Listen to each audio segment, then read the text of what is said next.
Hello বন্ধুরা, Antara daily ব্লগে তোমাদের স্বাগত।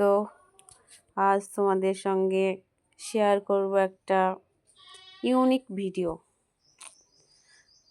এখন যে শীতের সিজন, তাই আমরা শীতকালে কলাইয়ের বড়ি সবাই দিই কম বেশি। শহরের মানুষরা হয়তো সেভাবে দেয় না, কিন্তু আমাদের গ্রাম অঞ্চলে আমরা কলাইয়ের বড়ি প্রত্যেক বছর শীতের সময় দিই। তাই কলাইয়ের ডাল ভেজানোর জন্য চলে এসেছি নদীতে জল নিতে। আমি আর আমার মেয়ে নদী থেকে জল নিয়ে যাচ্ছি।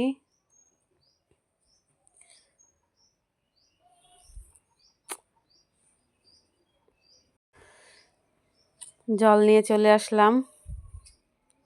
এই যে আমার মেয়ে একটা বড় বালতি নিয়েছে, দেখতেই পাচ্ছ, বিশাল বড় বালতি। সে বালতি করে জল নিয়ে এসেছি। এই দেখো কলাইয়ের ডাল, কলাইগুলো গোটা ছিল, ওগুলো চাকিতে ভেঙে আধখানা করে নেওয়া হয়েছে। এবার ডালগুলো জল দিয়ে ভিজিয়ে রাখবো। এখন সকাল 8টা বাজে। এখন থেকে দুপুর 2টো পর্যন্ত আমরা ভিজিয়ে রাখবো। কলাইগুলো ছোট বড় আছে, তাই 2-3 রকম করে আমরা 2-3 রকমের পাত্রে ভিজিয়েছি, যাতে ধুতে সুবিধা হয়। আর এগুলো কুমড়ো, পাতি কুমড়ো। কুমড়োটা এখানে খাম ছিল, তাই কেটে রেখে দিয়েছি।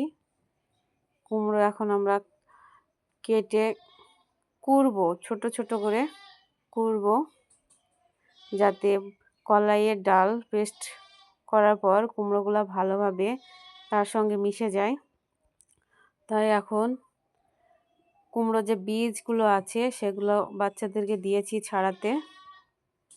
আর আমি এদিকে কুমড়ো যে ছালটা আছে, খোসাটা, সেটা পরিষ্কার করছি, কারণ এতে সবুজ অংশ থাকলে বড়ি সাদা হবে না। তাই আমি পুরো সবুজ অংশটা ছিলে ফেলে দিচ্ছি।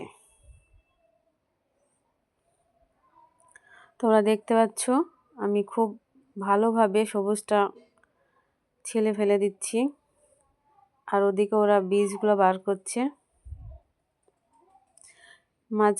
শেষে একটু সবুজ অংশটা রাখছি, কারণ শেষে ওটা হাত দিয়েই করা হবে। এদিকে আমার মেয়ে এই থাল ফুটো করা আছে, ওতেই কুমড়োগুলা কুড়ছে।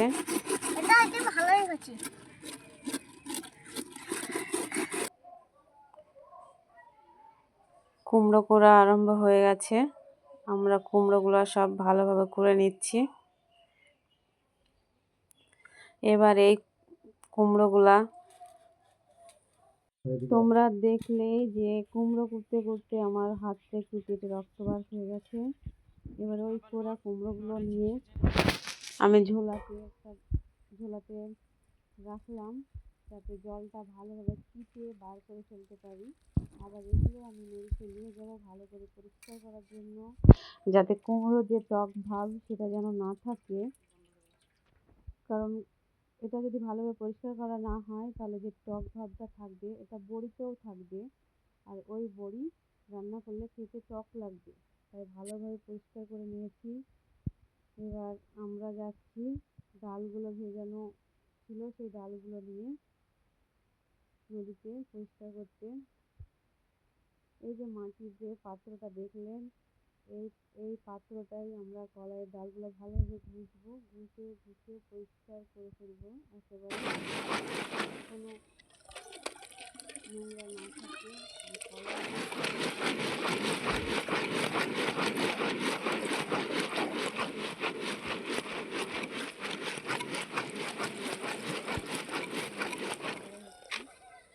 পরিষ্কার করার পর কলাইয়ের মধ্যে যে একটা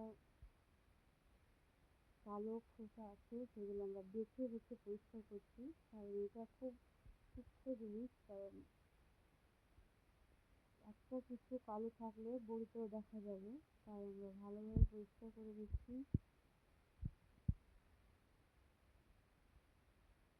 বেছে বেছে বার করছি কোথায় কালো খোসা আছে কিনা, তোমরা দেখতে পাচ্ছ।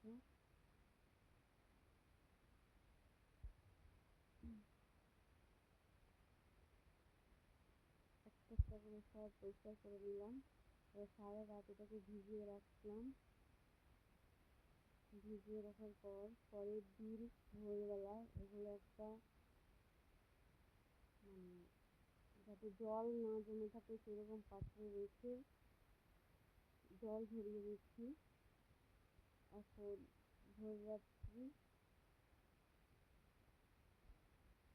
জল ঝরিয়ে একটা পাত্রে রাখছি, যেটা করে আমরা এটা পেস্ট করতে পাঠাবো।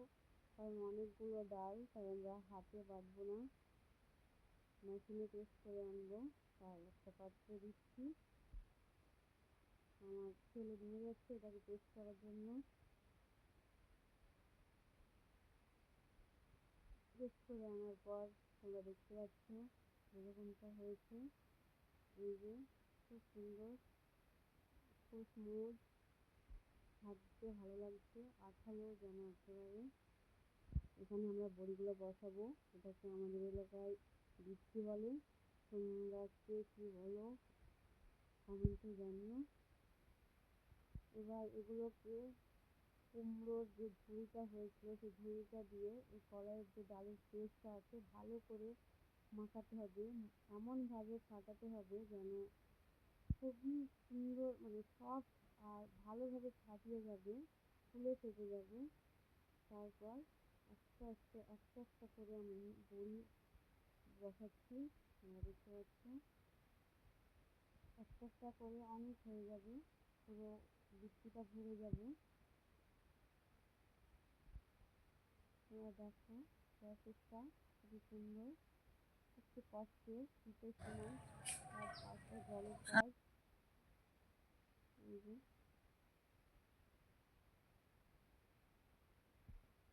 আমার বড়ি দেওয়া শেষ, বিচি বোঝাই হয়ে গেছে। তোমরা কমেন্ট করে জানিও আমার বড়িগুলো কেমন হলো, কেমন লাগছে দেখতে।